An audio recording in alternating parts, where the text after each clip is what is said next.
ആയിക്കോട്ടെ, കുഴപ്പമില്ല. അല്ല, ചാർജ് ഒന്നൂടെ? സോറി, എത്രയാ? 75.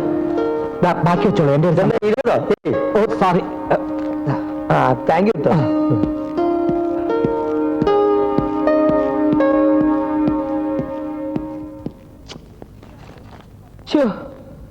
അപ്പൊ ഇനി ഒരിക്കലും ആ പെൺകുട്ടിക്ക് സംസാരശേഷി തിരിച്ചു കിട്ടില്ലേ?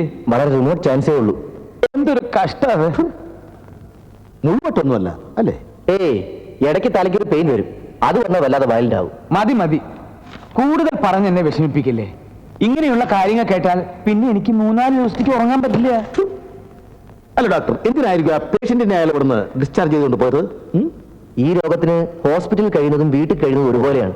പെയിൻ കില്ലിംഗ് ചികിത്സ മാത്രമേ ഇതിനുള്ളൂ. ആ ടാക്സി നമ്പർ നോട്ട് ചെയ്തില്ലേ എന്ന് പറഞ്ഞില്ലേ? എന്നാ ഞങ്ങൾ ഇറങ്ങട്ടെ ഡോക്ടർ. ശരി. ഇനി അഥവാ ആ കുട്ടിയെ ഇവിടെ വീണ്ടും കൊണ്ടുവരികയാണെങ്കിൽ അതിന്റെ രോഗം ഭേദമാക്കാൻ ഡോക്ടർ മാക്സിമം ട്രൈ ചെയ്യും. അതൊക്കെ പിന്നെ ആദ്യം വിവരം ഞങ്ങൾ അറിയിക്കുക.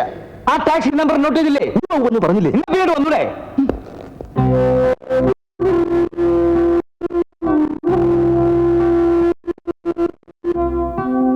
ഇപ്പൊ തലയില് വേദനയൊന്നും തോന്നണില്ലല്ലോ. ഓപ്പറേഷൻ കഴിഞ്ഞ നാൻസിക്കുട്ടിയുടെ എല്ലാ അസുഖം മാറും.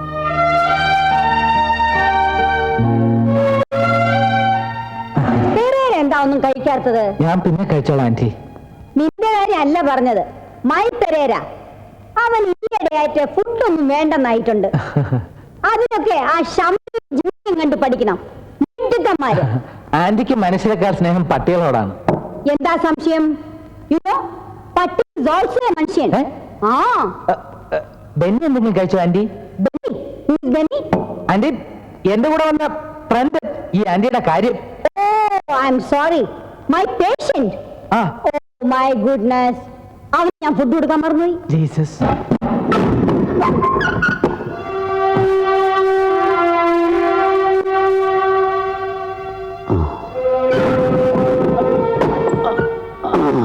വിശന്ന് തളർന്നു കാണൂല്ലേ?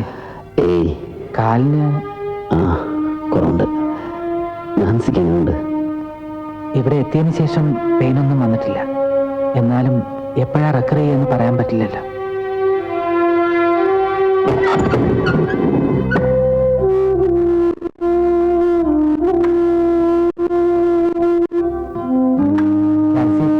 ഞാൻ പറഞ്ഞില്ലേ, പെന്നി.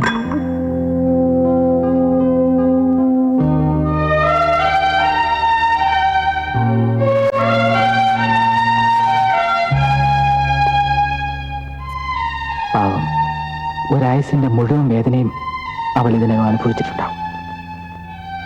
തെറ്റാണെന്ന് അറിഞ്ഞിട്ടും ഞാനിതൊക്കെ ചെയ്തത് എന്റെ പഴയ നാൻസിക്കുട്ടി എനിക്ക് തിരിച്ചു കിട്ടാൻ വേണ്ടിയാണ്.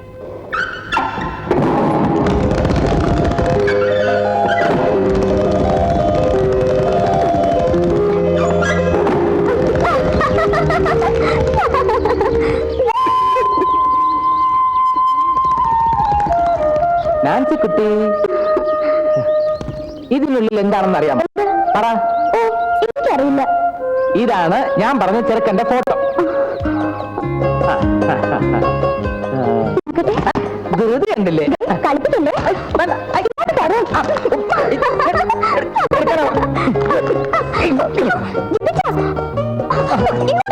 തരുന്ന പ്രശ്നമില്ല.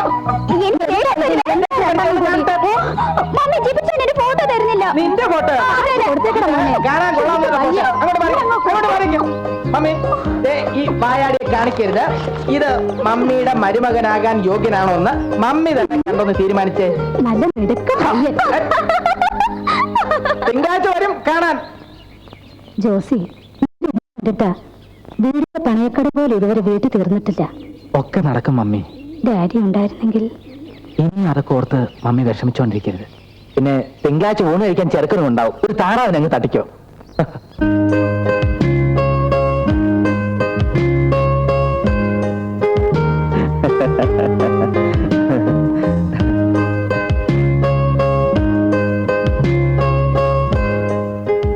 ഫ്രെഡി, പേരെന്താണെന്ന് ചോദിക്കും. പേരെനിക്കറിയാലോ. അതൊക്കെ, പക്ഷെ ഈ വക സന്ദർഭങ്ങളിൽ അറിയാമെങ്കിലും ചോദിക്കണം. പിന്നെ സംസാരിക്കോ, സംസാരിച്ചാൽ തന്നെ വല്ല വിക്കുണ്ടോ, ശബ്ദം മെയിൽ വോയിസ് ആണോ ഫീമെയിൽ വോയിസ് ആണോ എന്നൊക്കെ ഉള്ള ഒരു ടെസ്റ്റിന് വേണ്ടി അല്ലേ ക്ലമന്റ്? Only four formality. എന്നാ പിന്നെ ഫോർമാലിറ്റീസ് തെറ്റിക്കണ്ട. എന്താ പേര്? നാൻസി. ഏതുവരെ പഠിച്ചു? സോറി, അത് മാത്രം ചോദിക്കരുത്. അക്കാര്യത്തിൽ ശുദ്ധ മണ്ടൂസ് ആയതുകൊണ്ട് കെട്ടിച്ചു വിടാമെന്ന് തീരുമാനിച്ചത്.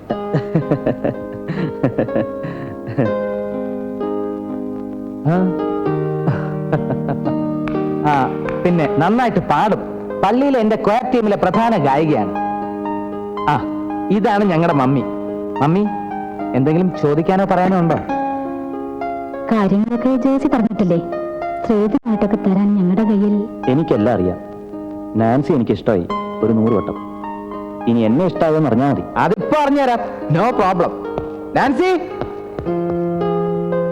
ഫ്രെഡിക്ക് ഏത് സ്റ്റുഡിയോയിലാണ് ജോലി? എന്റെ സ്വന്തം സ്റ്റുഡിയോയാ. വലിയ കേമമായിട്ടൊന്നുമില്ല, അത്യാവശ്യം ജീവിച്ചു പോകാൻ കുഴപ്പമില്ല. പിന്നെ പറയുന്നതുകൊണ്ട് മറ്റൊന്നും തോന്നരുത്, അവക്ക് ഫ്രെഡിയെ ഭയങ്കര ഇഷ്ടമായി.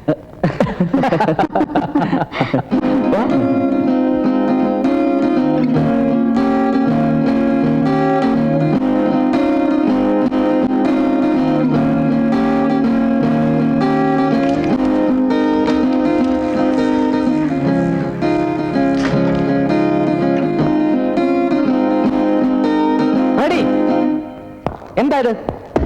വിവാഹത്തിന് മുമ്പ് ഇങ്ങനെ പെണ്ണിന്റെ വീട്ടിൽ കയറി ഇറങ്ങുന്നത് ശരിയല്ല എന്നൊന്നും എനിക്ക് അഭിപ്രായമില്ല. ഞാൻ വളരെ ബ്രോഡ് മൈൻഡഡ് ആണ്. നിനക്ക് എപ്പോ വേണമെങ്കിലും ഇവിടെ വരാം.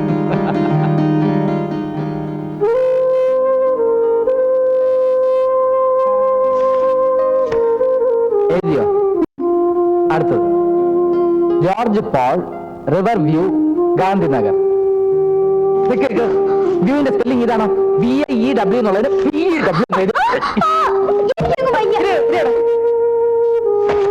ഇനി നീ വായിക്ക. വായിക്കറിയോ? ആ വായിക്ക.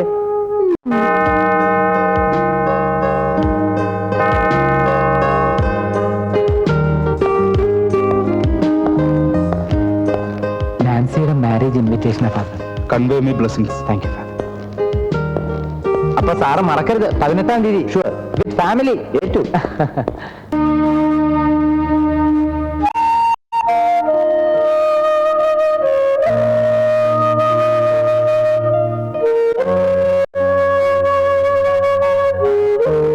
പിന്നെ ഇതുവരെ നാൻസി കുട്ടി മിണ്ടിയിട്ടില്ല.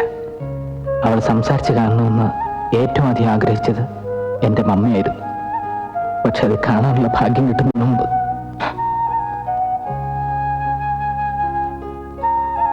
എല്ലാം ഞാൻ ഡോക്ടർ ഫെർണാണ്ടസിൽ അർപ്പിച്ചിരിക്കുക. മറ്റന്നാളാണ് ഓപ്പറേഷൻ. നാളെ തന്നെ നാൻസി മെഡിക്കൽ മിഷൻ ഹോസ്പിറ്റലിൽ അഡ്മിറ്റ് ചെയ്യണം. താൻ എങ്ങനെ അങ്ങോട്ട് കൊണ്ടുപോകും? പോലീസ് ഇപ്പൊ നമുക്ക് വേണ്ടി 4 പാടും വലവിരിച്ചിട്ടുണ്ടാവും. തന്നെ വിഷമിപ്പിക്കാൻ വേണ്ടി പറഞ്ഞതല്ല, നമുക്ക് വഴിയുണ്ടാക്കാം. എന്റെ ഒരു സുഹൃത്തുണ്ട്, സൈദാലി, ടാക്സി ഡ്രൈവറാ. അയാളെ കണ്ടുപിടിക്കാൻ കഴിഞ്ഞാൽ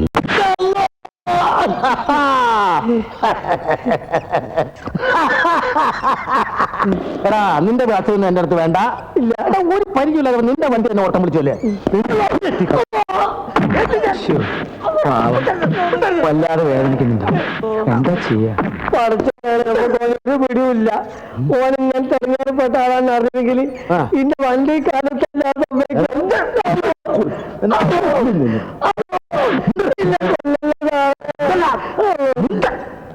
എടാ, നിന്നോട് ഇങ്ങനെയൊന്നും ചോദിച്ചിട്ട് ഒരു കാര്യമില്ല. ഇതൊരു മാതൃകാ പോലീസ് സ്റ്റേഷനാ. പ്രതികളുമായിട്ട് കൺസൾട്ട് ചെയ്തിട്ട് ഞങ്ങൾ എന്ത് ചെയ്യും? പറ, നിന്നെ ഗരുഡത്തൂക്കം തൂക്കണോ അതോ ഒലക്കൊണ്ട് ഉരുട്ടണോ? രണ്ടും വേണ്ട സാറേ. ഞാൻ പറയുന്നതൊക്കെ സത്യം. എടാ, എന്നെ പോലെയല്ല സർക്കിൾ ഇൻസ്പെക്ടർ. ഇടി തുടങ്ങിയ പിന്നെ നിന്നെ പോസ്റ്റ്മോർട്ടം കഴിച്ചിട്ടേ നിർത്തുള്ളൂ. സാറ് തെറ്റിദ്ധരിച്ചാൽ ഞാൻ കാര്യമാണ്. ഉണ്ടല്ലോ ഒന്നും ചെയ്യണ്ട.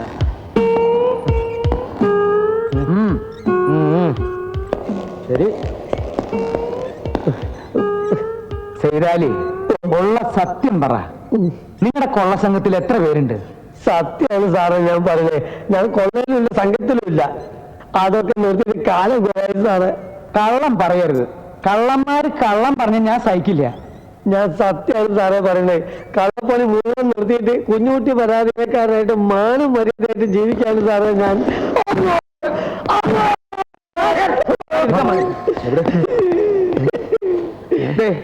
ഇനി അവനെ ഉപദ്രവിക്കരുത്. അവൻ പറയുന്നത് സത്യമാണെന്ന് എന്റെ മനസ്സ് മന്ത്രിക്കുന്നു. ആയിക്കോട്ടെ, ഒരു 5-6 അടി കൂടുതൽ കൊടുത്തു കരുതി പ്രശ്നമൊന്നുമില്ലല്ലോ. ഇടി എന്നുള്ളതിന്റെ പര്യായപരമായിട്ടാണ് ജനങ്ങൾ പോലീസിനെ കരുതുന്നത്. ആ ധാരണ അത്ര പെട്ടെന്ന് മാറ്റിയ ജനങ്ങൾ നമ്മളൊക്കെ ഇടിച്ചെന്ന് വരും. അയ്യോ, അതാ പറഞ്ഞത്. സാറ് എവിടെയാ അവരെ ഇറങ്ങിയത്?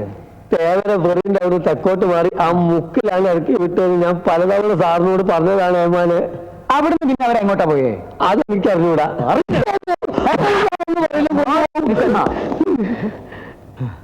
ഇറക്കി വിട്ട സ്ഥലം കൃത്യമായിട്ട് ഓർമ്മയുണ്ടോ? ആ, അത് ഓർമ്മയുണ്ട്. ഓക്കെ കുഞ്ഞിശോ സാർ, ആ ജീപ്പിന്റെ സ്റ്റാർട്ട് നമ്മൾ മാറി നോക്ക്. സാർ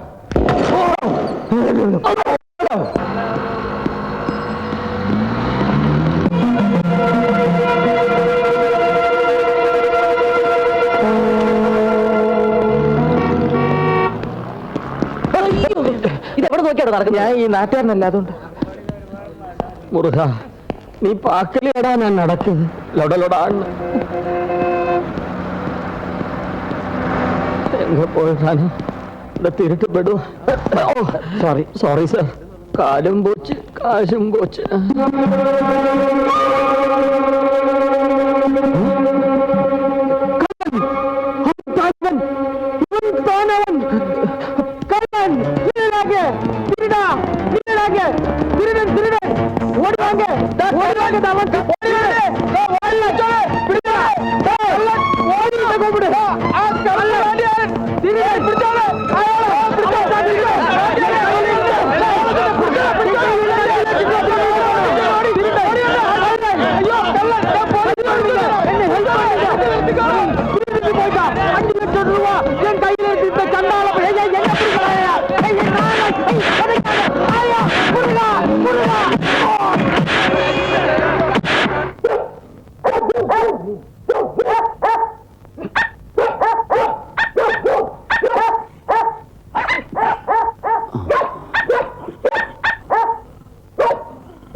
എവിടെയാ? ഒരു പിടിയുമില്ല.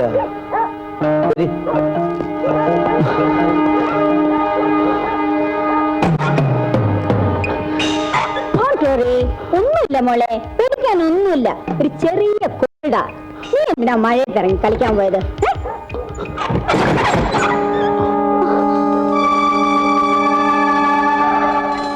പോലീസ് എത്തിയിട്ടുണ്ട്. ഉടനെ ഇവിടുന്ന് രക്ഷപ്പെടണം. ഇല്ലെങ്കിൽ ഞാനും നീ നിന്റെ ചേട്ടനും പോലീസിന്റെ കയ്യിലാവും.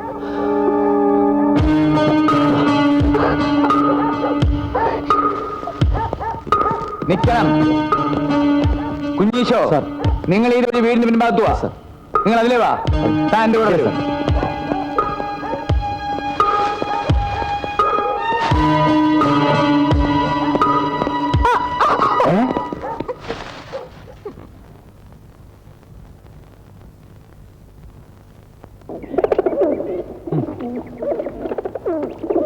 വാടാ.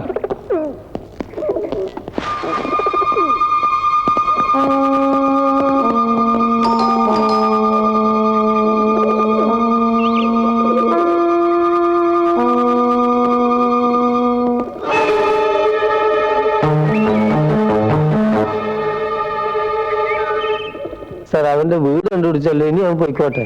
നീ പോകാറാകുമ്പോ ഞങ്ങൾ പറയും. ഓ,